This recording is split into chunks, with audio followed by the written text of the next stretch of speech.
వచ్చానండి. అరుణ. జై దుర్గాభవాని మాతకి జై. నాయన మేము గత ప్రభుత్వంలో భూములు ఇచ్చాము. బాబు గారు ఒక్క మాటే వచ్చాడు. మేము ఏమీ అనకుండా నమ్మకంతో 5 కోట్ల ఆంధ్రులకి బాగుంటుందని చెప్పి మేము భూములు ఇచ్చాము. మా తాత ముత్తాతలు సంపాదించిన ఆస్తులు మేము ఇచ్చేసాం. కానీ నెక్స్ట్ మళ్ళీ ప్రభుత్వం వచ్చి 3 రాజధానులని ఇది చేసి మమ్మల్ని కొట్టి తిట్టి కేసులు పెట్టి ఈడిసి ఇష్టం వచ్చినట్టు చేశాడు. మళ్ళీ మేము 1631 రోజు పోరాడి మళ్ళీ తీసుకొచ్చుకున్నాం మా ప్రభుత్వాన్ని. కొండపైన దేవత ఉంది, కొండ కింద బాబు గారు ఉన్నాడు. బాబు గారే మా దేవుడు, ఆయనకు మించిన దేవుడు ఇంకెవరూ లేరు. మాకు ఇవాళ రోజున మాకు ప్రభుత్వం బాగా మంచి పని చేసింది. అమరావతి ఎస్మింటి కుక్కలు వచ్చి మాట్లాడినా సరే ఇంత ఇంచు కూడా కదిలియటానికి లేకుండా చేశాడు. ఏ కుక్క ఎలా మొరిగినా సరే ఇంత ముద్ర లేకుండా రాజముద్ర చేసి మమ్మల్ని ఇచ్చేశాడు. మాకు చాలా సంతోషంగా ఉంది.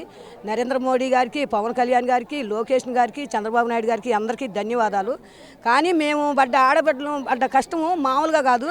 మా కన్నీటి చుక్క వృధా ఊరకపోలేదు. జగన్మోహన్ రెడ్డి ఇంకా బస్టు పట్టి పోతాడు. అమ్మవారి ఆశీస్సులు మాకుండయి.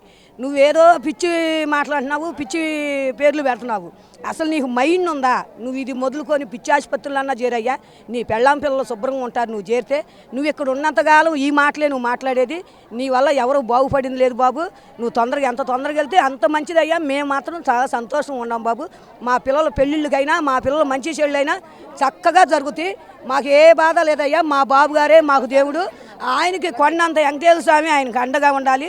అమ్మవారే ఉంది. ఆయన ఆరోగ్యాలతో చల్లగా ఉంటే మేము చల్లగా ఉంటాం నాయన. మాకు ఇంతకంటే ఏం కావాల్సింది.